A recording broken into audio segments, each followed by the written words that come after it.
మిత్రులారా నమస్కారం. రాజకీయ ముచ్చట్లు అనే పేరు మీద ఉండి ట్రివియల్ ఇష్యూస్ మాట్లాడటం కొద్దిగా ఇబ్బందిగా ఉంటుంది. అయినా కూడా రాజకీయం బాగా నడవాలంటే వ్యవస్థ బాగుండాలి, వ్యవస్థ బాగుండాలంటే సమాజం బాగుండాలి, సమాజం బాగుండాలంటే కుటుంబం బాగుండాలి, కుటుంబం బాగుండాలంటే మనుషులు బాగుండాలి, మనం బాగుండాలి. అందుకే సరదాగా అప్పుడప్పుడు రాజకీయాలకు అతీతమైన పోస్టులు కూడా దీంట్లో పెడుతూ ఉంటాను.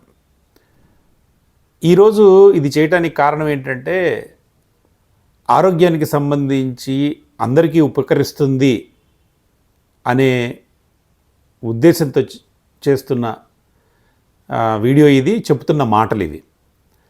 ఏంటంటే, రోజు బ్రేక్ఫాస్ట్ చేసామా, లంచ్ తిన్నామా, డిన్నర్ తిన్నామా అనేది ఒక పెద్ద క్రతువు అయిపోయింది. పుట్టిందే తినడం కోసం అన్నట్లుంది. ఈ నోటిని అదుపు చేసుకోవటం చాలా కష్టం. అందుకే తింటూనే ఉండాలంటారు. ఏంటి, ఒక పూట తింటే యోగి, 2 పూటలు తింటే భోగి, 3 పూటలు తింటే రోగి అని అంటారు. 4 పూటలు తింటే మహారోగి అనేది చెప్తూ ఉంటారు. అయితే అసలు ఇన్ని పూటలు తింటాం అవసరమా అని నేను కొన్ని సంవత్సరాల నుంచి అధ్యయనం చేస్తున్నా. నాకు అర్థమైంది ఏంటంటే, ఈ ఆహార ఉత్పత్తి పెరిగిన తర్వాత మనిషి కన్సంప్షన్ కూడా పెంచడానికి చాలా మార్కెటింగ్ టెక్నిక్స్ ఏదో చేశారు. వాటిలో భాగంగానే మనకు బ్రేక్ఫాస్ట్ తినకపోతే కొంపలారిపోతాయి అని ఒక ప్రచారం చేశారు. ఆ తర్వాత లంచ్ ఎలాగో తింటాము, డిన్నర్ కూడా బాగా తినాలి, పుష్టికి తినటంలో తప్పు లేదు అని. ఇంకొంతమంది అవధానులైతే తింటూనే ఉండాలి, 80 ఏళ్ళు బతికి ఏం చేస్తాం, 60 ఏళ్ళు లోపల బాగా తినిపోయినా పర్లేదు కదా అన్నట్టు చెప్తూ ఉన్నారు. ఏదేమైనా శరీరానికి సంబంధించి మనము ఏది చేస్తే బాగుంటుంది అనే ఉద్దేశంతో నేను ఫాస్టింగ్ మీద కొద్దిగా అధ్యయనం చేశాను. ఉపవాసాలు అంటారు తెలుగులో. ఈ ఉపవాసాలు మామూలుగా మన భారతీయ సంస్కృతిలో, హిందూ మతంలో కానీ, ఇస్లాంలో కానీ, క్రిస్టియానిటీలో కానీ ఒక పవిత్రమైన విషయంగా భావిస్తూ ఉంటారు. ఉపవాసం అనేది మతానికి సంబంధించి కూడా ఒక పవిత్రమైన విషయంగా చెప్తూ ఉంటారు. అది కూడా అంటే ఎప్పుడో రాసిన గ్రంథాల్లో కూడా ఉపవాస దీక్షల ప్రభావం గురించి చెప్తూ ఉండడం మనం చూస్తుంటాం. అయితే నేను 3 రోజుల ఉపవాసం, కేవలం నీరు తాగి 3 రోజులు ఉండడం అనే దాని మీద చేస్తూ ఉన్నాను. అయితే దీనికన్నా ముందు ఏం చేశానంటే, ఒక 1.5 ఇయర్గా నేను వారంలో ఒకరోజు పూర్తి ఉపవాసము, అంటే వాటర్తోనే ఉపవాసం ఉండి 7 గంటలకి తింటూ ఏదో ఒకటి లైట్ ఫుడ్ తిన్నాను. సాటర్డే రోజు ఫ్రూట్ ఉపవాసం అంటూ ఒకటి చేశాను. ఏంటంటే బీపీని, షుగర్ని కంట్రోల్ చేయడం కోసం, మన ఆలోచన ధోరణి సవ్యంగా ఉండడం కోసం, మనల్ని మనం ఆ తిండి నుంచి అదుపు చేసుకోవడం కోసం నేను అవలంబించిన టెక్నిక్స్ ఇవి. దీంట్లో దైవచింతన ఉందా, ఎందుకు చేస్తున్నావు, మంగళవారం ఎందుకు చేస్తున్నావు, ఆంజనేయ స్వామి కోసమా, శనివారం వెంకటేశ్వర స్వామి కోసమా అని అంటూ ఉంటారు. అన్నీ కలిసి వస్తాయి. అన్నీ కలిసి వచ్చే పనులు చేయటమే మన ప్రయోగం ఉద్దేశం. అయితే ఈ 3 డే వాటర్ ఫాస్టింగ్ని నేను దిగ్విజయంగా ఒకరోజు ముగించానని చెప్పడం కోసం ఇది చేస్తున్నాను. నిన్న సాయంత్రం, అంటే ఆగస్టు 26వ తేదీ సాయంత్రము 7 గంటలతో క్లోజ్ అయింది నా భోజనం తీసుకోవటం. అప్పటి నుంచి 27వ తారీఖు 7 కావస్తుంది, అప్పటిదాకా కేవలం నీళ్ళే తీసుకొని ఉన్నాను. అంటే నిన్న స్టార్ట్ చేశాను, కానీ ఒక 7 గంటలు 8 గంటలు నిద్రకు వెళ్ళిపోయింది, అది కలిసి వచ్చింది. సో 1 డే పూర్తిగా తీసుకోవటం అనేది జరిగింది. అది ఒక అచీవ్మెంట్కి రికార్డ్ చేసుకోవాలని ఇది చేస్తున్నా.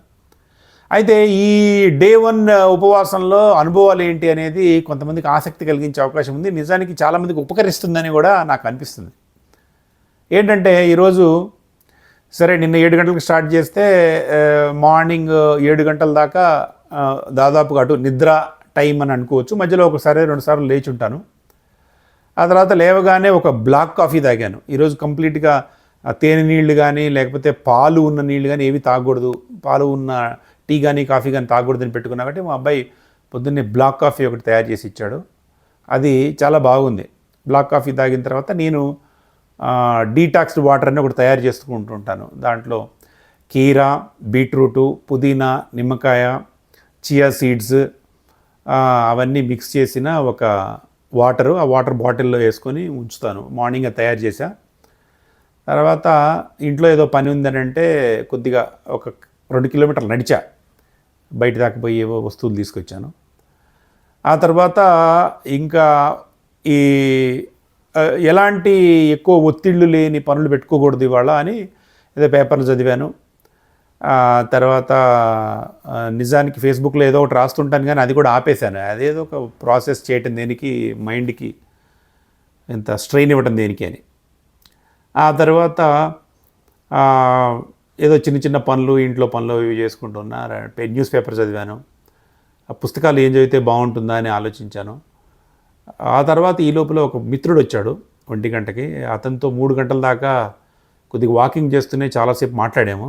ఒక బిజినెస్ రిలేటెడ్ ఇష్యూస్ వారితో మాట్లాడాను. ఆ తర్వాత అసలు మంచి సమయం దొరికింది కదా అని ఫాస్టింగ్ మీద వీడియోలు చూస్తూ ఉన్నాను. ఆ వీడియోలు ఎలా ఉన్నాయి, వాటిని మనం అధ్యయనం చేయటం వల్ల మనకు వచ్చే లాభాలు ఏంటి అనేది చూస్తూ గడిపాను. సో ఈ రకంగా 7 అయ్యే లోపులో ఇంకొక పని కూడా చేశాను. ఏంటంటే నేను మామూలుగా నాకు హెల్త్ బెనిఫిట్గా అనిపించిన అంశం మీద ఇది ఫేస్బుక్లో కూడా రాసి ఉన్నాను. ఏంటంటే లెమన్ గ్రాస్ లీవ్స్, తులసి లీవ్స్, దాల్చిన చెక్క కలిపి మరగబెట్టి దాంట్లో షుగర్ కానీ ఏం కానీ కలపకుండా, షుగర్ నేను కంప్లీట్గా ఆపేశాను. ఏమి కలపకుండా ఈ 3 లెమన్ గ్రాసు, తులసి, దాల్చిన చెక్క మరిగించి దాన్ని ఒక పెద్ద గ్లాసు సేవించాను. దాంతో నాకు కొద్దిగా ఫ్రెష్ ఫీలింగ్ ఉంటుంది. నిజానికి నేను ప్రతి మంగళవారం ఫాస్టింగ్ చేస్తున్నప్పుడు 4:30-5 కొద్దిగా లైట్ తలనొప్పి ఉండేది. ఎందుకు ఈరోజు అసలు తలనొప్పి లేదు. అంటే నాకు అర్థమైనంత వరకు నేను ఒకటి ఎప్పుడు ఇంట్లో కూడా చెప్తుంటానంటే, మైండ్లో ఒక చిప్ ఉంటుంది. ఆ చిప్కి మనం ఫీడ్ చేసిన దాన్ని బట్టే మన బాడీ బిహేవ్ చేస్తుంటుంది. ఆ విధంగా నేను 3 రోజుల ఫాస్టింగ్ అనే దాన్ని బాగా ట్రైన్ చేస్తూ ఉన్నాను నా బ్రెయిన్. కాబట్టి నాకు తలనొప్పి లేదనుకుంటా. లేకపోతే 4:30-5 గంటలకల్లా విపరీతమైన తలనొప్పి వస్తుంది. ఇంకోటి ఏదైనా ఒకటి తినాలనిపించినప్పుడు ఏదో ప్రోటీన్స్ వాటితో స్టార్ట్ చేద్దామని అనిపిస్తుంది. ఏదో తినాలని ఊహ అలాంటిది ఏమీ లేకుండానే ఈరోజు గడిచిపోయింది. సో ఇవన్నీ రికార్డ్ చేయటం కోసం మీకు చెప్తున్నాను. అంటే ఉపవాస దీక్ష వల్ల జరిగే లాభాలు ఏంటని నేను అధ్యయనం చేసినప్పుడు, ఈ వీడియోలు చూస్తున్నప్పుడు నాకు బాగా అర్థమైంది. ఏంటంటే ఆటోఫేజీ అనే ఒక ప్రాసెస్ ఉందని.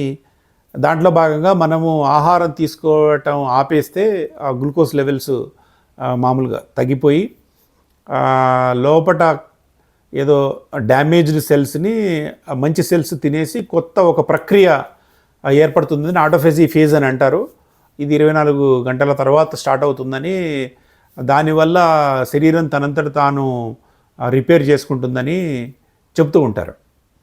ఇవన్నీ నేను నమ్ముతాను. దీంట్లో సైన్స్ కూడా ఉంది. ఎందుకంటే ఈ బ్యూటిఫుల్ బాడీలో సెల్ఫ్ హీలింగ్ మెకానిజం ఉంది. లేకపోతే మనం బతకలేం. చూడండి, ఈరోజు మనం బాగా హర్ట్ అయిన విషయం రేపొద్దుటికల్లా అంతే హర్ట్ ఫీలింగ్తో ఉండం మనం. ఎందుకంటే ఆ సెల్ఫ్ హీలింగ్ నిద్ర అనే దానితో వస్తుంది, నవ్వటం వల్ల వస్తుంది, కొన్ని సంఘటనల వల్ల వస్తుంది. ఈ బ్యూటిఫుల్ ప్రపంచంలో మన మనిషి దేహం కూడా అద్భుతమైనది. ఈ అద్భుతమైన దేహం మనకి ఎన్నో పాఠాలు నేర్పుతుంటుంది. ఆ పాఠాలను మనం వినగలగాలి. అంతే తప్ప ఈ వస్తు వినిమయ మార్కెట్ ఆధార ప్రపంచంలో ఎవరైతే చెప్పింది విని పోవటం కాకుండా మనం కొద్దిగా అధ్యయనం చేసి పోతే పుణ్యం పురుషార్థం దక్కుతాయని నేను నమ్ముతుంటాను. దీంట్లో స్పిరిచువాలిటీ యాంగిల్ కూడా ఉంది. దీంట్లో మన అభిరుచులను బట్టి మనం కొన్ని ఆలోచనలు చేయవచ్చు, కొన్ని చదవచ్చు, మనకు ఆసక్తి ఉన్న అంశాలను అధ్యయనం చేయవచ్చు. అంటే నేను ఈ 3 డే ఫాస్టింగ్ పెట్టుకోవడానికి కారణం ఏంటంటే, నేను ఒక పెద్ద ప్రాజెక్టులోకి వెళ్ళిపోబోతున్నాను. ఆ ప్రాజెక్ట్ కన్నా ముందు నేను మెంటల్ ప్రిపరేషన్కి బాగుంటుంది అని ఒక సదుద్దేశంతో ఈ కార్యక్రమం చేస్తున్నా. ఈరోజు డే 1 దిగ్విజయంగా ముగిసింది. అంటే నా ఉద్దేశం ఏంటంటే 3 డేస్ అంటే సాటర్డే నైట్ 7 o'clock క్లోజ్ చేస్తాను. రేపు కూడా ఒక వీడియో చేసి డే 2 విశేషాలు. అంటే ఈరోజు 7 నుంచి రేపు 7 దాకా ఏం జరిగిందో మీతో పంచుకుంటాను. ఇదంతా కూడా రాజకీయాలకు అతీతంగా ఉన్నా కూడా సరదాగా మీ ఆరోగ్యాలకు ఉపయోగపడుతుందని ఈ వీడియో చేస్తున్నాను. మీ అభిమానానికి కృతజ్ఞతలు. Thank you.